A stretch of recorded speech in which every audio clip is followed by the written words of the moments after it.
दोस्तों आज हम कुछ नया ट्राई करने वाले हैं। मेरे पास देख रहे हैं मिसाइल गन पड़ी है, मेरे पास मिसाइल गन है मेरे पास। सो स्टार्ट करते हैं आज का वर्क।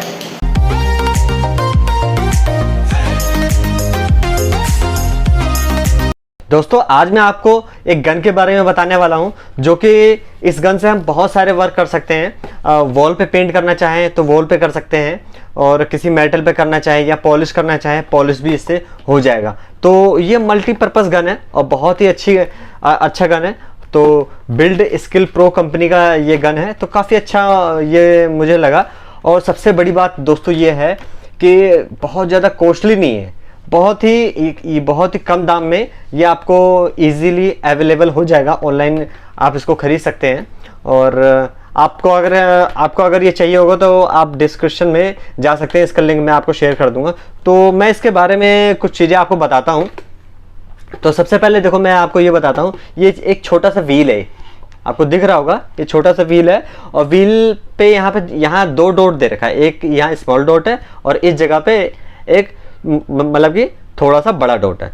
तो इस व्हील को अगर हम स्मॉल डॉट की तरफ को घुमाएंगे, स्मॉल डॉट ये जो छोटा वाला जो डॉट है, इस डॉट की तरफ व्हील को जब घुमाएंगे तो ये जो गन से यहाँ से जो मटेरियल निकलेगा बहुत कम मात्रा में निकलेगा, मतलब वॉल पे बहुत ही थोड़ा सा मटेरियल छोड़ेगा।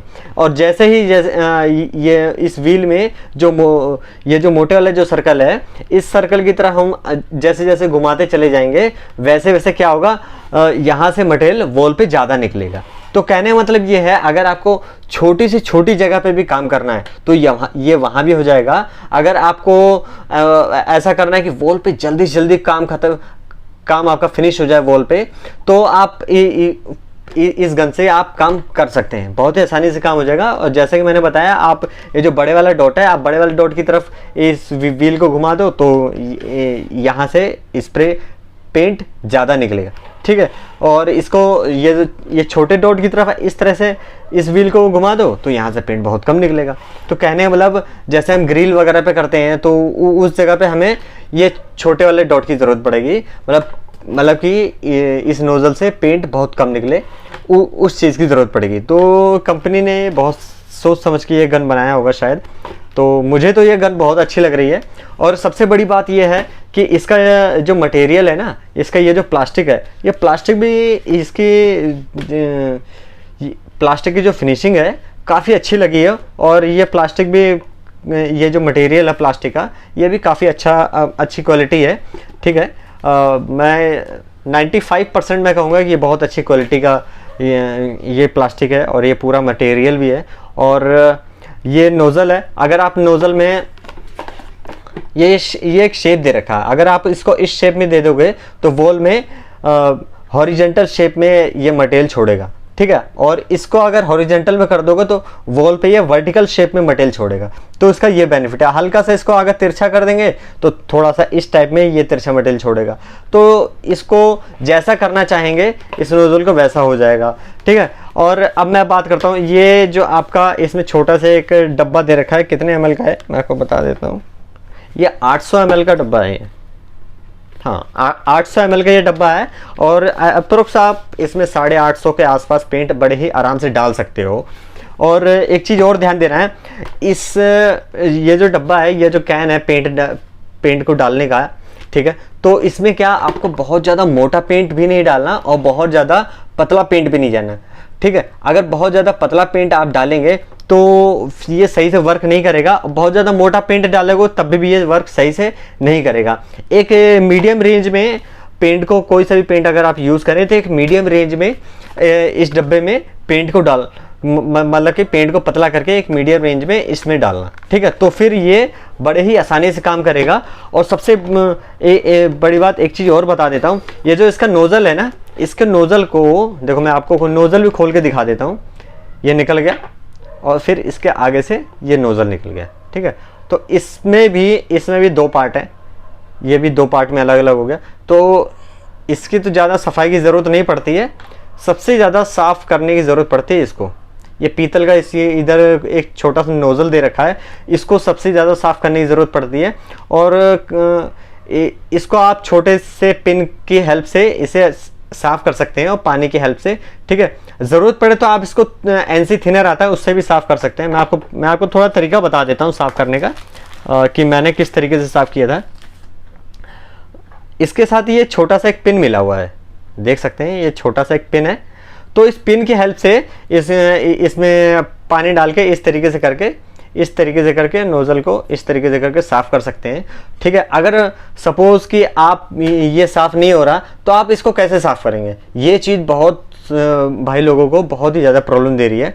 तो सबसे सिंपल तरीका, बेस्ट तरीका है, ये कंपनी ने ये जो पिन दे रखा है इस पिन का यूज़ करना है और इस पिन के आगे एक कॉटन का कपड़ा आपको लगाना है, ठीक है। कॉटन का कपड़ा लगा के फिर उसमें उस कॉटन कपड़े को एनसी थिनर में डुबा के फिर इसमें इस तरह से डाल के इसको स्लोली इस तरह से राउंड शेप में घुमाते चले जाना है, ठीक है। और उसी तरीके से ये जो गन में आप ये देख रहे हैं ना, एक यहाँ पे कील जैसा कुछ निकला हुआ है, तो इसको भी इसी की हेल्प से अगर ये साफ़ नहीं हो पा रहा, ठीक है, क्योंकि ये साफ़ होना बहुत ज़रूरी है। अगर ये साफ़ नहीं होगा तो फिर आपका काम नहीं हो पाएगा, क्योंकि अगर इसमें थोड़ा सा भी, इसमें यही एक वो छोटी सी प्रॉब्लम मुझे विजिबल हुई है, अगर इसमें थोड़ा सा भी पेंट रुक गया तो फिर यहाँ से पेंट नहीं निकलता।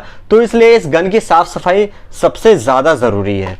तो इस पिन की हेल्प से इस पिन में कोई कपड़ा लगा लेना कॉटन का।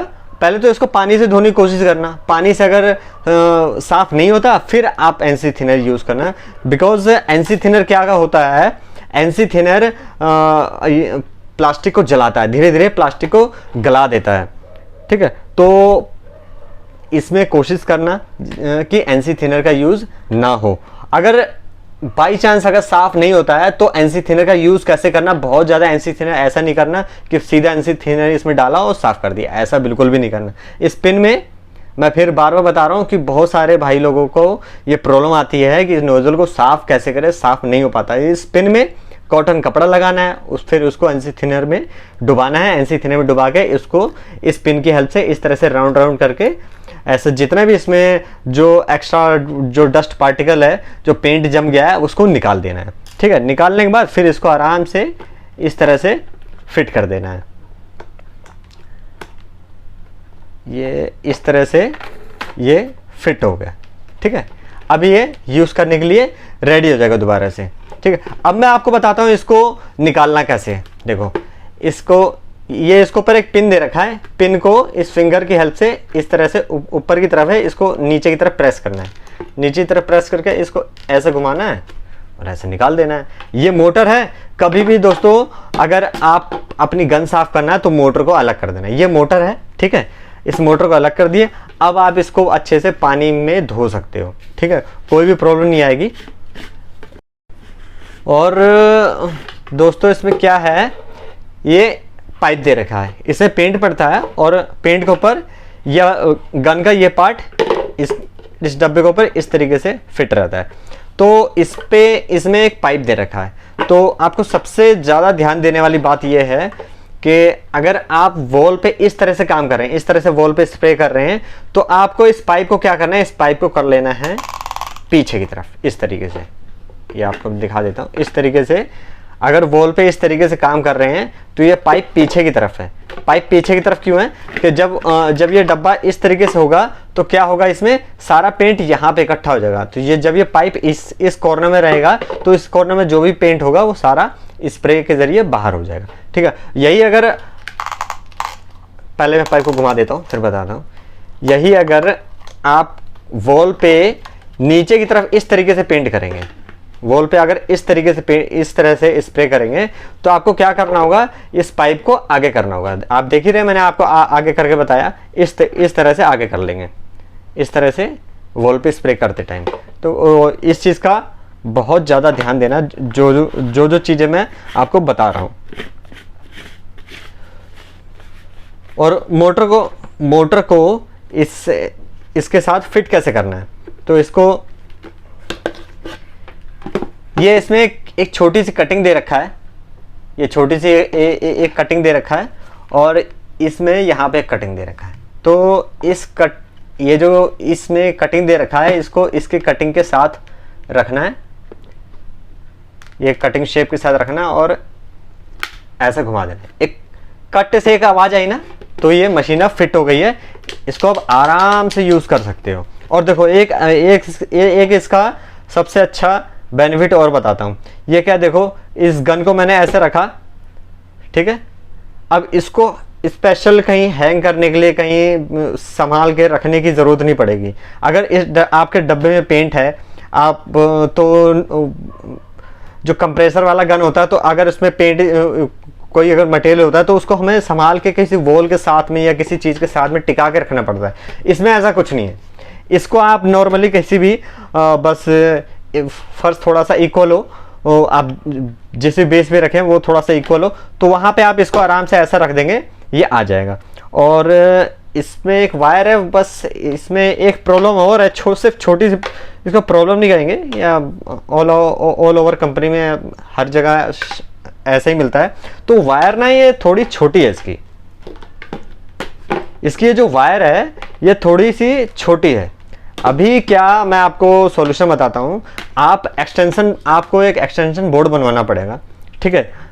एक्सटेंशन बोर्ड बनवा सकते हैं, या फिर डायरेक्ट आप 8-10 मीटर की एक तार ले सकते हैं, और तार को डायरेक्ट इस पे लपेट देंगे, ठीक है। लपेट के और फिर इस पे टेप वगैरह लगा के फिक्स हो जाएगा, फिर आप इसको यूज़ कर सकते हैं। तो जितनी लंबी तार का आपको ज़रूरत हो उतनी लंबी वायर इसमें आप लगा सकते हैं और इसका यूज़ कर सकते हैं। दोस्तों ये तो मुझे बहुत अच्छी गन लगी। और हाँ, मैं आपको एक चीज़ और बताता हूँ, इसके साथ ये छोटा सा ये एक कीप आया हुआ है, और ये इसकी बुक है। तो इसमें इसकी डिटेल सारी लिखी हुई है, इसको यूज़ कैसे कैसे करना है। मुझे तो ये मशीन बहुत अच्छी लगी। ये मल्टीपर्पज़ मशीन है, इससे कोई सा भी पेंट कर सकते हैं। और ये कितने वोल्ट का है, 250 वोल्ट का। देखो मैं आपको थोड़ा सामने दिखाता हूँ, ये यहाँ पे लिखा हुआ है 750 वाट का है, 750 वाट का है। और इसमें ऑयल पेंट के लिए बता रखा है 25 से 60 सेकंड में इसके अंदर से पेंट इसके अंदर से पेंट निकल जाना चाहिए। इसको यूज़ कैसे करना है, यहाँ पे फिंगर लगाना है और यहाँ से पेंट डालना है, ठीक है।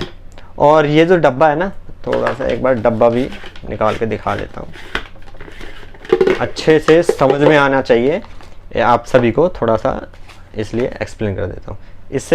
इसमें जो भी डिटेल दे रखी है वो उस डिटेल को देखते हुए मैं आपको बता रहा हूँ। ये कीप है छोटी सी, इस कीप के आगे इस तरह से फिंगर रखना है, तो यहाँ से हॉल है, ये हॉल आपके फिंगर से बंद हो जाएगा। इसको इस तरह से पकड़ना है, फिर इसे पेंट डालना है, ठीक है। एनामल पेंट होगा तो ठीक है, तो इसे पेंट डालना है। फिर इस डब्बे के ऊपर इसको लेकर आएंगे और इसको इस तरह से छोड़ देंगे, फिंगर यहाँ से हटा लेंगे।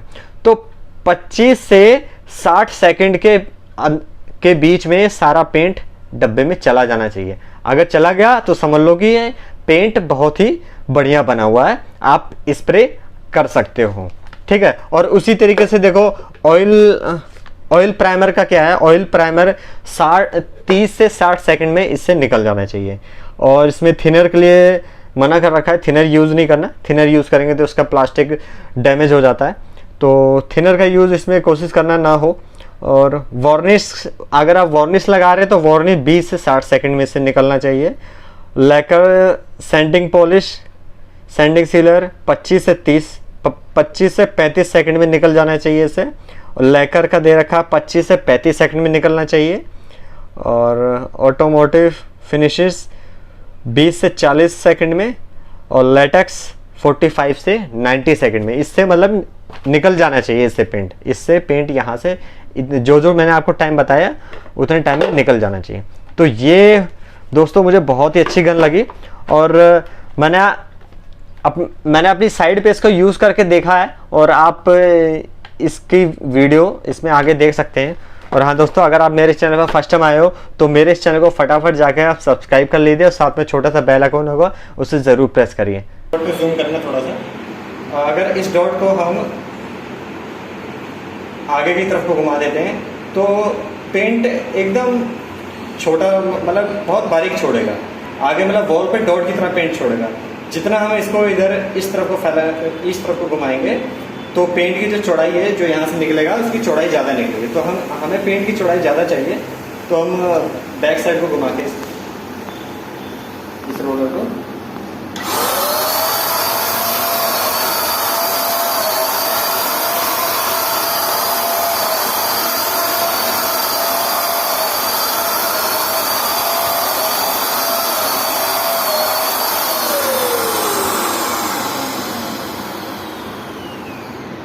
ठीक है, इसका वर्क तो सही हो रहा है।